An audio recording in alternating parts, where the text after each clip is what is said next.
How's it going, guys? Natural Warlord here, and welcome to basically what I'm going to be doing as a preview of the Beastmen and the latest addition to the Total War Warhammer factions. Now, this is their personal campaign. They've been given their own, they've been given their own personal campaign, which I think is pretty cool.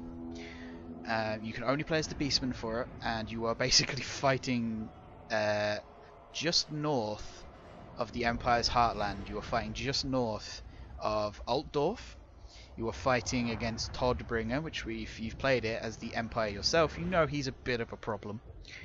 And you are basically playing as Khazrak, the One Eye, who wants revenge and basically wants Todbringer's head, which I think we all do if we've played even as Empire in this game.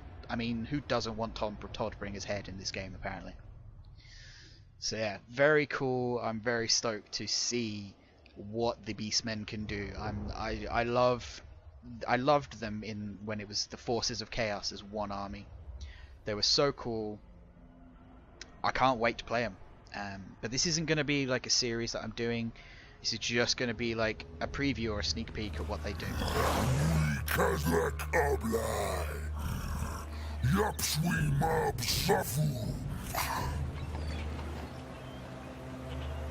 Mabas Histag ak Mabas Wamu Guith Aren Akasuagu Hod Wusra Dawak Falugunke Green Skin Guagu Black Pit Kukshu ak Mab Tarza Hod Wusra Hod Wusra Dwifku Whipshot Fugu Pa Fagudat Mas Alugum Kazak Zawin Todbringer Dama Yagzu UFI Laksai Todbringer Zafu Hardwutra So Ma. So there we have it. There is Todbringer and there is Middenheim. That is our prey, and he must be brought to the blade of Khazrak. Objective issued on the take: defeat the following faction, Karaberg. I guess that's who we start a war with. It is indeed. Now, as you can see, as I'm just going to scroll out here to see the overview map, the Beastmen's personal campaign takes place on a very, well, it's a zoomed in version of just north of Altdorf. The Talabek, you know, would be Talabekland. Altdorf would be about here, this bit here. And basically our objective is to march our way up to Middenland, around, I think it's around here, and completely destroy Toddbringer and his faction. So, back down we go. We start obviously here in the southeast. We have Kazarek One Eye himself, and basically the way that Beastmen plays on the campaign map is very much like Chaos. You are not a faction that has settlements. You cannot take settlements. You can burn them to the ground, which you, but I'm assuming is that anyway. You have to basically walk in. I know that they don't take settlements. They are classed as a horde faction. I know that for a fact. So basically, you're going to be walking in and raising these settlements. Now, obviously, you're a horde faction, so you take your buildings with you. You have Beastman Ambush. I guess that's like an improved chance. This is all new to me. This is pretty much all new to me on this map screen here. Beast Paths. Traverse terrain that would normally be impassable, immune to attrition. Okay, so that's like the Dwarven Underway, but specifically the Beastmen Paths. Hidden encampment. You are hidden until discovered and immune to attrition. That's quite cool. So if you're in this encampment, you cannot be seen. It's quite cool. And the usual raiding stance, which is as normal. So, first things first,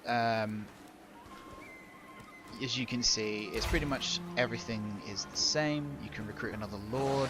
Your income is your income. You're going to have to spend a lot of time pillaging, fighting, sacking, all of that good stuff. As you can see, these are, as usual, your normal heroes that you can recruit. Legendary Lord. So you can literally recruit your other legendary lord. Malagor the Dark Omen. Crowfather. Interesting. Heroes, Bray Shaman and the Gorebolt. We'll go in depth a bit later on in the video where I'll have a simulated battle. I'll show you what the units look like. Well, as many of the units as I can, I'll show you what they look like. But for now we're just looking at the campaign stuff. So, technology, interesting. Research rate minus 5%. Okay. So the more you research, the more your research goes down. Interesting. Okay. Evasion chance when using Beast Path. Fair enough. Horde growth. You probably want to get that pretty quick. If me with my knowledge of how the Chaos warbands play. Leadership plus 10 for lords and heroes. Pretty much there. Equipment cost down. Increase the capacity. Unit experience. This is your experience pool. And hero actions. So siege out. Missile damage. Could be quite good, but I don't usually know Beastmen being very missile orientated. Melee attack for Ungor and Gors. That could be quite useful. I'm assuming they're your core units. Weapon strength for Minotaurs. I'm not sure they're going to need that, but that'll could be pretty terrifying to deal with. Attrition, 10% less. Income from raising settlements, of course. This is your how to get more income. Casualty replenishment, better. That's quite cool. Very good. So what are these? Research rate. Okay. So this is going to be very interesting. You're going to have to manage. And this is one. Yeah, this costs favor, so that's very much like the Chaos tech tree. Interesting. So all these ones do is increase the amount of corruption that all characters generate. So you generate Chaos corruption. Okay, that makes sense. You're part of Chaos. So I'm guessing you're immune to Chaos corruption yourself. So you're going to have to manage in this technology when you're researching. You're going to have to get to a point and go, right, I need to then get one of these. Because, I mean, if you go down all these paths, that's what, 25, so that's 100% extra. I mean, I guess you could do that. So I'm kind of intrigued whether there'll be, what I'm trying to get at here is, I'm intrigued to see whether there's going to be a balance between researching current or certain techs Like, say you wanted to go down this top route here to get recruitment costs down, then that's going to lead you with minus 15%. Yeah, literally minus 15% to your research rate. So I'm wondering if you're going to have like a happy balance between, okay, I need to get this, or I want to go for Gaze of the Dark Gods early, or how you're going to do that. Whether you want to go grab one of these, get some tech quickly, and then go to the next one, or whether you just want to go boom, get all of them, get like a 200% research rate, and just go crazy. Interesting. That'll be interesting to see how that plays out. So, as per normal, this is pretty similar to the Chaos Warbands. You upgrade it, your recruitment capacity goes up, your Chaos Corruption goes up, and your growth goes up. That's pretty standard. This looks like your basic military building. Ungor Spearmen and Ungor Raiders. So the Ungors are your ultimate basic troops. Poor leadership. Wow, they really are. No armor, barely any melee defense. They're pretty awful, but I guess they're like filler. You can upgrade that. Yeah, upkeep reduced. So this is very similar to the Chaos style of buildings. Bestigors. Wow, look at them. Great axe infantry, armored, armor piercing, 100. That's a lot of armor. I did not expect that much armor on Beastmen. You're going to be wanting to head to these pretty quick, and I guess you're going to want like gore herds. Their melee defense is good, their armor's pretty piss poor. So you've got a choice of gore herds, whether you want the gore herd, which is just axe infantry, which means they're not shielded, they don't have any extra defenses, but they have vanguard deployment, or you could get the shielded ones, which obviously give them defense to missile troops. The Den, Chaos Warhounds, interesting. So you can get Chaos units. Chaos Spawn, very interesting. Centaurs with throwing axes, and Centaurs with great weapons. This will be your cavalry structure by the looks of that. Bestial Missile Cavalry, great weapons, fair enough. Razor Gore Herd, they're classed as monstrous beasts. I think these are just big pigs, if I remember correctly. And a Razor Gore Chariot, fair enough, that's pretty self-explanatory. The Ritual Mound gives you access to your magic users by the looks of this. Fire Pit gives you Minotaurs, which you can then get a Gorbel if you upgrade it, which is a hero? Interesting, it'll be good to see what one of them is later on in when I try it out in a battle. Minotaurs with shields. You still have armor piercing. That's a terrifying thought. Minotaurs with great weapons. Wow, that's scary. Cygor, artillery. So this is like your giant, I guess, with a ranged weapon. Wow, that's terrifying. And you can get basic giants as well, which pretty much everyone could in the Warhammer universe, as far as I know. Mound of Blades, armor for all units, melee attack for all units. That's quite a nice buff. Pile of Flesh, upkeep reduced by 25%, but your horde growth goes down by 5. Interesting. So could you go into negative horde growth? So literally you would probably only be able to build that if you have, if you have, there's hiccups happening, +5, or at least +6 I would say, because you'd still want to have horde growth going. 50% upkeep, so this might be one of those that you get last, because then you could just make, like, I don't know, an army of Minotaurs. Oh man, that could be terrifying. Totem of Horns, the upgrade for the Mound of Blades. Unit experience +1 for recruits, armor +10, and melee attack +10. So their buildings are pretty straightforward, simple. You've got your military ones, your infantry, chaos units, cavalry, and then your monstrous creatures here. And then you've got your magic users that goes into a Cygor, which is I guess a giant. I want to see one of these. We're definitely having one of these in the battle preview to see what they're like. You've obviously got the Minotaurs, which I believe like trolls from what I've seen in like the Creative Assembly's YouTube page. They look pretty troll-sized, but like deadly. And your giant, and then your quality of life ones. I don't know when you would use the pile of flesh though, because you want to get a lot of growth so you can get as many of these buildings as possible, but you're also going to want to reduce your upkeep because you're a horde army. So, on that note, let's have a look what happens when we attack a place, shall we? I'm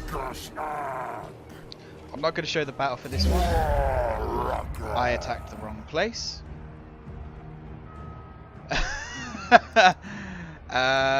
We'll break the siege. We're not. I don't want to like.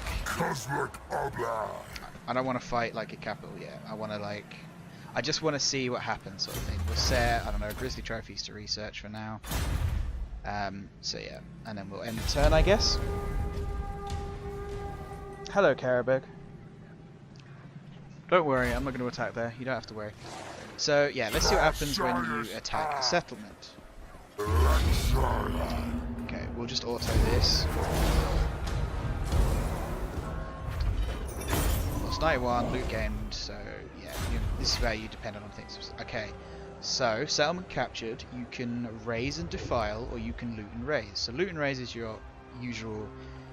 You'd probably do this. Actually, no, because before you couldn't loot and then raise. You could sack, which would get you the money, and then next turn you'd have to wait, and then the next turn the garrison you would have to fight them again and then raise it. This is interesting. You can literally go straight for the loot and raise. That's pretty cool. I mean, I don't know why you wouldn't do that. Raise. Your army will gain the following effect. Turns remaining. Destroying their enemies has strengthened this horde. Chaos corruption plus 100 in the local region. Wow! Jesus, that's a lot of chaos corruption. And horde growth plus 8. So that's a lot of horde growth. So, but looting and raising, you need the money to keep your armies going. I don't know which one would be better, personally. There's probably a good way of using this, but I obviously, without playing it, I don't know. So I mean, we'll do it just to see what happens. So yeah, there we go. We've loot and raised. And it's well, loot and defiled is what it's called.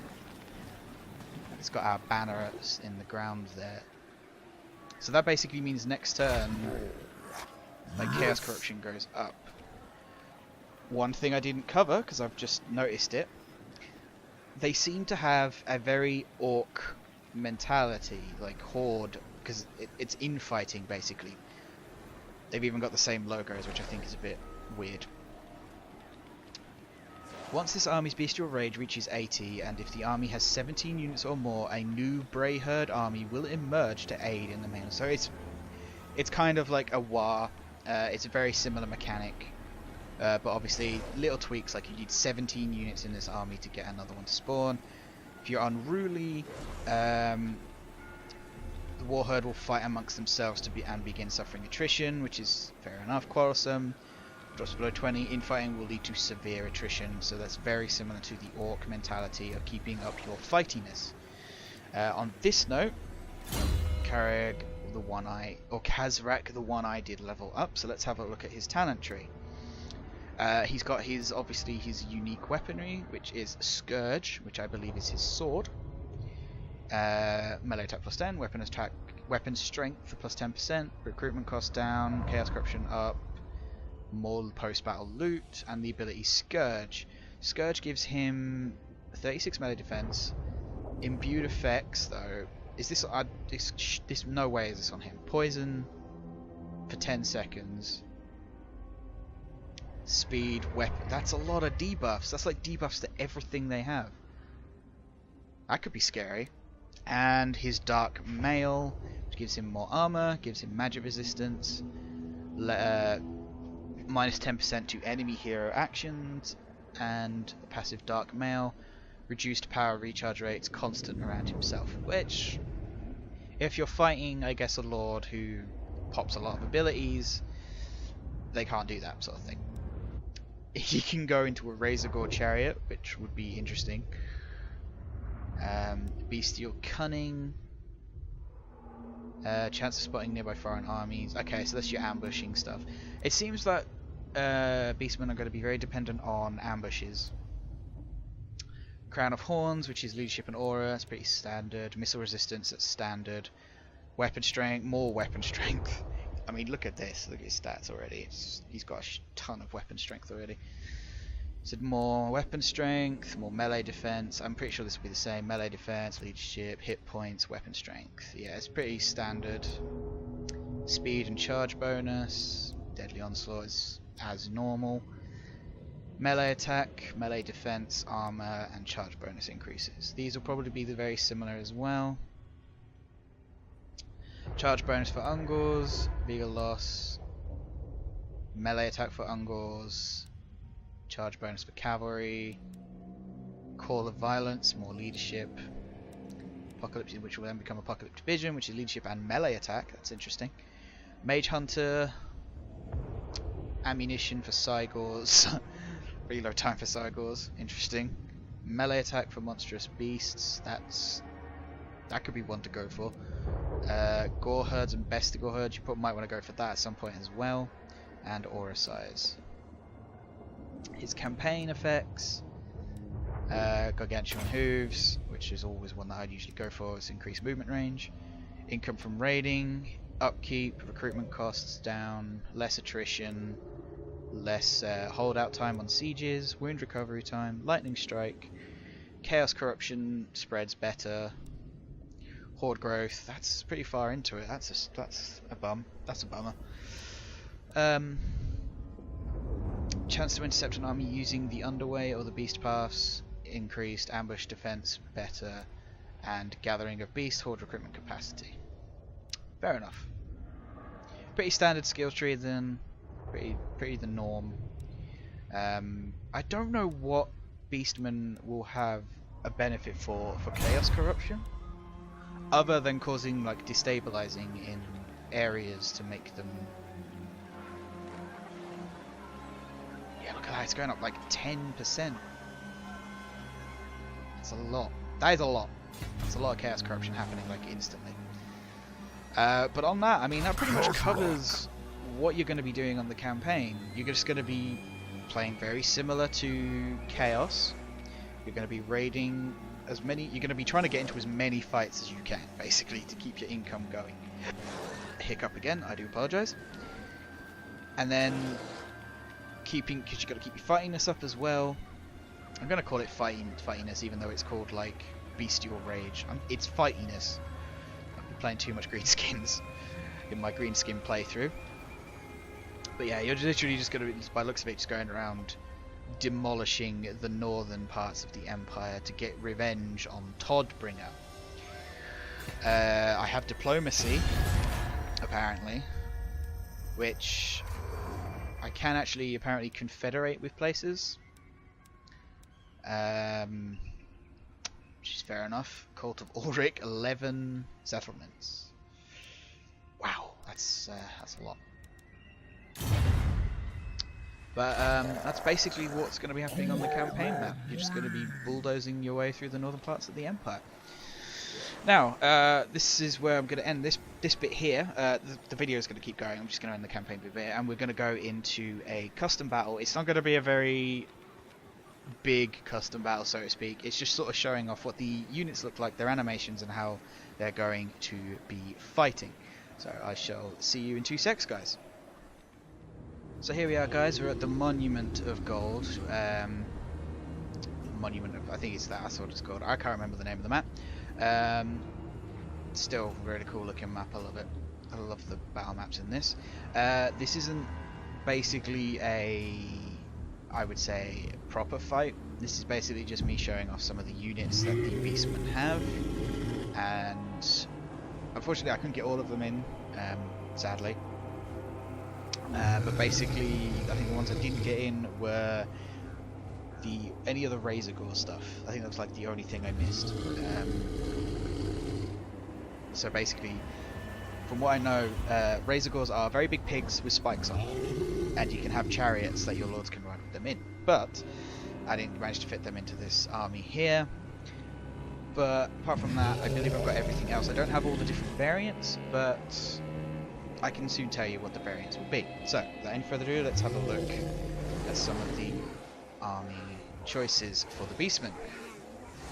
Okay, these guys at the front I've got here, these are the Ungors. These are your cheapest, most basic troops you will find. They have poor leadership, much like the goblins. It's actually a stat on them. They're classed as having poor leadership, and basically they can come with spears. They've got or they can be like these ones, which are shielded. Now, like I said, these are your very basic troops. You don't really want these being your front line if you can help it. Early game it might be different. You might have to stack up quite a few of these and then replace them later. But as you can see, very, very basic. And they are very fast, and they do have vanguard deployment, which means they can set up outside of your initial deployment zone. And they still do look pretty badass. I gotta admit, I love the Beastmen. I do. Anything to do with chaos in general in Warhammer universe, I love, and it's awesome. But yeah, basic troops. If you can help it, you don't really want these as a main army, but they're good fillers and they're good at flanking, so they're not too bad. Next up, we have the Gors. These will probably be your basic infantry choice for a fair amount of time. Again, they can come in two different variants. You've got the basic Gore herd here, where they have 2 axes. You can also have them like this unit here, which is shielded. They're also pretty fast. They don't have vanguard deployment, but they are going to be like your basic army line that runs into the front to initiate the fight. These are the guys that are probably doing it. Behind these are what I would probably see as your elite units. These are the Bestigors, or the Beastigors, whatever you want to call them. I still think it's Bestigors because there's no A. But as you can see, these are very heavily armoured, for Beastmen anyway. They're very heavily armoured, they all come with great weapons. I think there is a variant that allows them to be shielded as well, but don't hold me to that. Like I said, I've just started playing the expansion, so I'm a bit not 100% on all the terms, but I would reckon these will be your elite unit. These will be what you follow in with after your Gors go running in. You will probably follow in with Bestigors if you do have them, or you will use them as a flanking force. Because they're still pretty quick considering how much armor they do have. And as you can see, I picked up a couple of units of them for this part here. These guys in the back over here, these are more Ungors, these are Ungor Raiders. These are your missile troops. Their range is pretty average and the damage isn't great. Think of them as a harassing force. They might even not be worth taking. You might even be better off filling it out with more Gors or something like that. But I mean, as a missile unit, they're not terrible, and they're good. They'll be good at harassing the enemy as they're coming towards you. After that, we've got the Centaurs over here. These are the spear and shield variety. You can have them with great weapons, I believe, and just basically normal sort of axes, basically, basic troop-wise. These are your cavalry choice. They are incredibly fast. Like, these guys are incredibly fast. If an army starts to run away, they won't get away. If you have a couple of units of these, you will literally decimate them as they run away. They are very good at flanking, obviously, as cavalry. They are very good on the charge. Very useful at dealing with that. Okay, so we've seen like the normal troops. Let's get to the big boys, shall we? He's coming in a minute. The little big boy in the corner there, he's coming in a minute. First, these are your Minotaurs. These I see as like the trolls of the Beastmen army. They also come in variants as well. They can, I believe, be shielded, and they can have great weapons. Now that's a terrifying thought. Troll with a great weapon, that's a lot of armor piercing. So, or you can go in the different route. You can have them shielded and have them as like an initiating factor in the center, like plowing into the center, have them shielded. They've got a bit more defense, so they're going to last longer, allowing the rest of your troops to say flank round and attack the enemy in its rear. Although I still think having these guys as like the basic Minotaurs or the great weapons would be terrifying, because they're just going to charge in and they're going to decimate whatever they hit. Because I mean, look at the size of these guys. They're huge. Huge and terrifying. And then, this is usually I think where the Razor Claws are coming, but sadly I couldn't get them into the army. And then, we have this big bad boy. Now, this is a Cygor. And you're thinking, oh, he's basically going to be classed as a monstrous creature, isn't he? That is not what he's classed as. He is classed as artillery. He is the Beastman's siege weapon, basically. Which is terrifying, because he is literally, I mean, the stats, if you see them, the stats for him is basically, he is a giant. He's just classed as a siege weapon because he throws this rock at people. And it's got a hell of a range, as you'll see when I load up the battle replay for this in a minute. So this guy is terrifying, although he's going to cost a lot. Now, the other thing about the Beastman army as well is that they do have access to some Chaos units. They do have the access to get to Chaos Warhounds, the poisonous version of the Chaos Warhounds, and they do have the access to Chaos Spawn, which, I mean, makes sense. They are part of the factions of Chaos. They are a faction, and they were all part of the same faction force. They were all part of the forces of Chaos. So basically, if you need to, I mean, it might be interesting to see some of the mixtures you can get, like Spawn protecting the flanks, having Minotaurs running into the middle, Gores and Vestigors following up. Or the Warhounds, more Chaos Warhounds. Although I still think if you're going to go for the unit that can chase enemies down, I would go with the Centaurs. They're ridiculously fast, and I think they're just better than the Chaos ones. And you can have them with great weapons, so they can be armor piercing. So I would go with Centaurs personally. They also do get access to Giants. It's pretty cool, but I mean, with a Cygor, why would you need a Giant sort of thing? Okay, let's have a look at the Lords and the Heroes. Now we've got the Legendary Lord here. This is One Eye. In the specific Beastmen campaign that they've released with the expansion, this is the Legendary Lord you will be playing as. Now, from what I know, he's pretty good. I mean, he's a Legendary Lord, he's pretty good. He doesn't have many upgrades because obviously I wanted to have it so I could show as many of the units off. He can get into a Razor Gore chariot, which is basically a chariot pulled by a big pig.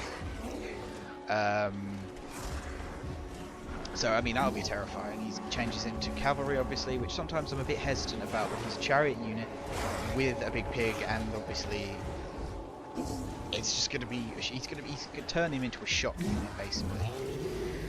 Next up, in the heroes part, this is one of the heroes you can recruit. He is a Grey Shaman. Now, I believe the Grey Shamans come in 3 different forms. You've got Death, because this is a Grey Shaman of Death. You have the Grey Shaman of Metal, I believe, and you have a Grey Shaman of the Wild. The Wild is obviously a new one introduced to the Beastmen. This guy's just a Grey Shaman of Death. He's got all the usual death spells, and apart from that, he's basically just the caster for the Beastmen, which he did need. And then we've got the next hero. Now this is, before I reveal him, this hero surprised me. Mainly because he's an agent. He's like a campaign agent. He's going to move around, he's going to disrupt your unit forces and everything. But here he is. This is a Gorbel. He is basically the melee specialist hero for the Beastmen. He is a Minotaur, but he is classed as a hero, which means he is an agent on the field in the campaign map. So this is a terrifying thing. This guy can be upgraded. He can become a complete melee tank specialist. He's got other fields that allow him to increase other aspects, that give him actives to use. This guy is going to, if you come across a Beastman army with a Gorbel in it, this guy will be a problem for you. It will be terrifying. Now if you have anti-large, so spearmen or anything like slayers or anything like that, you'll want him on this guy, you'll want him on the Minotaurs, you'll want them on the Cygor. You will not want them fighting the rest of the Beastmen. You just won't, because you need to get rid of these guys. A lot of the strength of the Beastmen is in their bigger units, like the Bestigors, Gorbor, Minotaur, and the Cygor. They are shock units. They need to hit you hard and break you, and then the rest of them will follow in and deal the damage once your formation is disrupted from basic principle. Right, so without any further ado, let's go into the battle replay of this one. It will be a battle replay, I'll have to play it first, but yeah, it'll be a battle replay, we'll see how it goes from there. Okay, here we are guys, we're at the battle replay here. As you can see, we've got everything going there. We've got the small Empire force that I was just going to use to demonstrate. Just to demonstrate some of the Beastmen units over here. And already our Cygor is preparing himself to fire. So as you can see, here he goes. This is his lovely boulder. Isn't he just special? Look at him there. Okay, here he goes. He's winding up. I mean, this is literally what the Beastmen's artillery units are. It's literally a giant ogre, giant minotaur. It's literally a giant crossed with a minotaur. I mean, that's incredible. I mean, imagine getting hit by this boulder. I don't actually think it hits or connects at all during this. Like, I don't think he gets a real proper good hit into the bulk of the enemy. But look at this. Just look at it. It's like, oh man. And it's got even splash damage afterwards. I mean, I stand corrected. I mean, that was a pretty good hit. There's not much left of a lot of the people that it hit. It's just... oh, it's just brutal. It's incredibly brutal.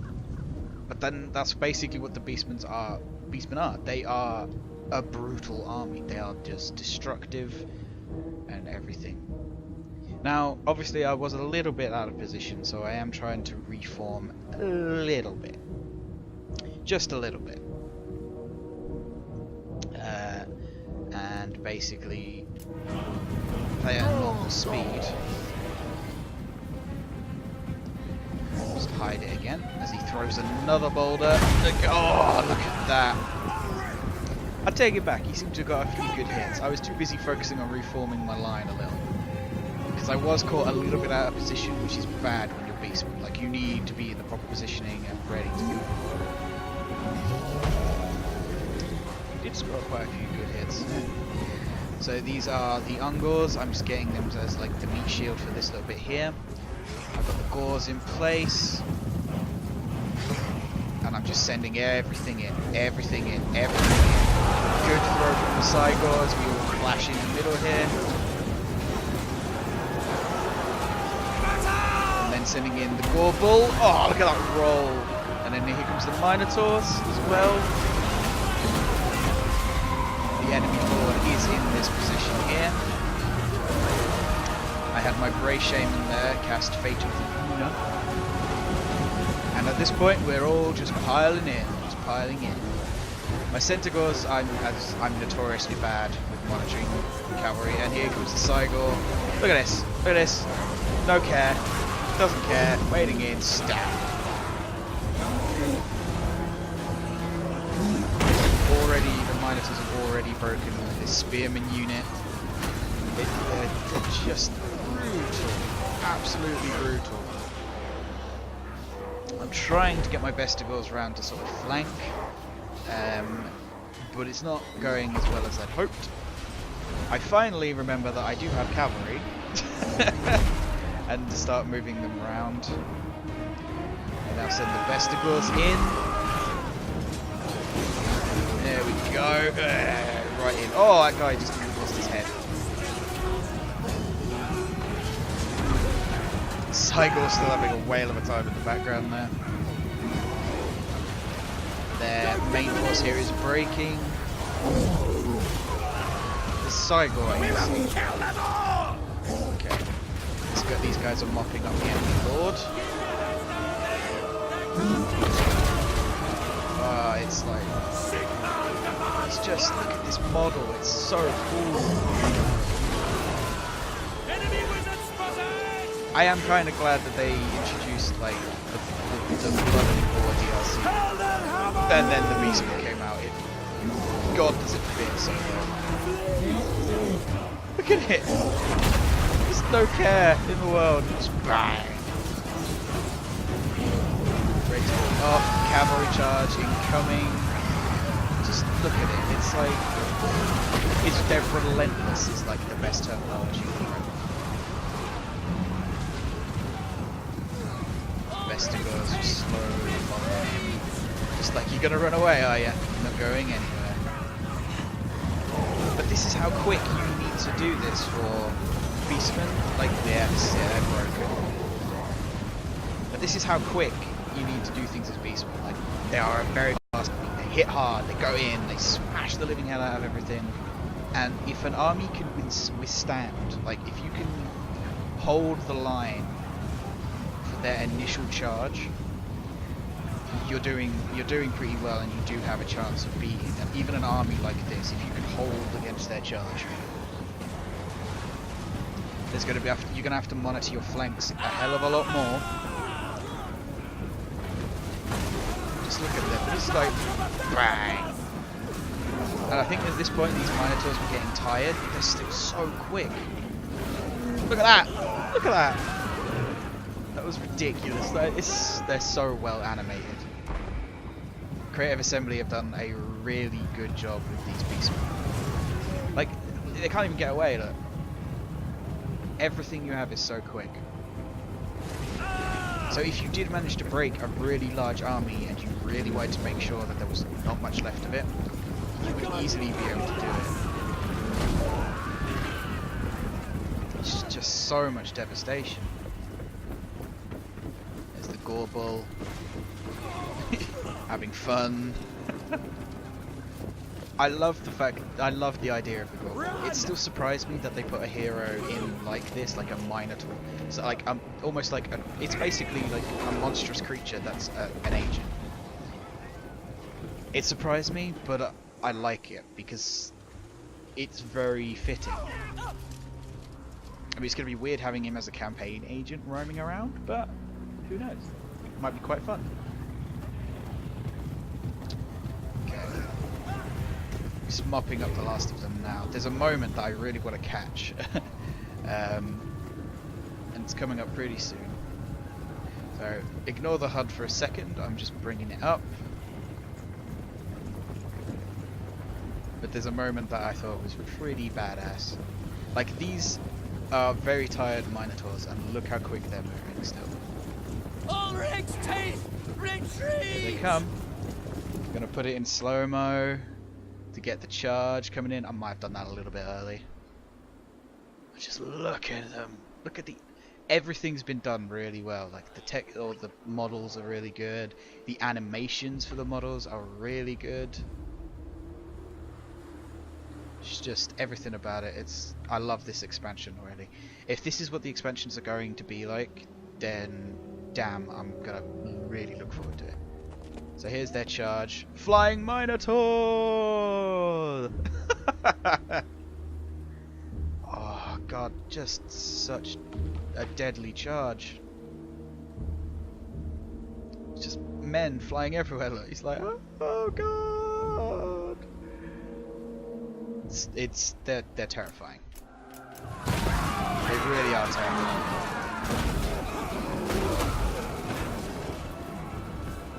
Oh, I can't wait. I can't wait to get into a campaign with them. I might not play an actual sort of campaign on my channel to start with. I might do it at some other points, maybe when one finishes or the other. But I am intrigued. Like, it probably won't happen if they'll add in the Beastmen tropes appearing in saved games. I mean, it wouldn't. I don't think it would work, because if you're in a late game, then these guys are going to get stomped. You know, but it'll be interesting to see. But anyway, guys, on that note, I think I will end this sort of, I guess, first look or preview for myself and for you guys of the new faction that's been released, the Beastmen. And yeah, guys, tell me what you think. Tell me, do you think this is going to be a cool new faction? It's going to open up a lot more interesting things happening on the campaign map, whether it be in their own personal one or the fact that they've got they're in the grand campaign as well. So that yeah, please let me know, guys. What do you think about these Beastmen? Do you like them? Do you don't like them? Do you think they're just sort of, they're just the same thing? They've just put, like, you know, chaos with orc mechanics or whatnot. But let me know what you guys think in the comments down below, and I hope you all enjoyed this one. And I shall see you all in the next one. Take care.